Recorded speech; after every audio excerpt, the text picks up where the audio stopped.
বলুন তো দেখি, কোন গাছে ৪০ রকমের আলাদা আলাদা ফল হয়?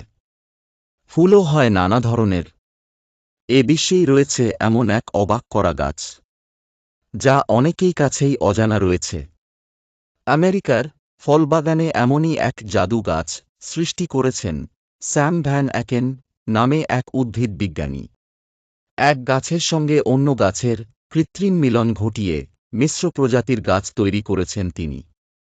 একাধিক গাছের মিশ্রণে তিনি তৈরি করেন এই জাদু গাছ, যাতে সারা গ্রীষ্ম জুড়ে ৪০ রকমের ফল ফলে। তবে শুধু ফলই নয়, বসন্তে নানা রঙের বাহারি ফুলে ছেয়ে যায় জাদু গাছ। বেগুনি, লালা, গোলাপি, সাদা রঙের শোভা দেখতে ভিড় জমান দেশ বিদেশের পর্যটকরা। ট্রি অফ 40 নামে বিখ্যাত সেই উদ্ভিদটি। আপনি চাইলে এই গাছটি কিনতেই পারেন, তবে দাম জানলে কিন্তু চমকে যেতে পারেন। ৪০টি ফলের বৃক্ষটি বিক্রিও করা হয় ১.৯ লাখ টাকায়।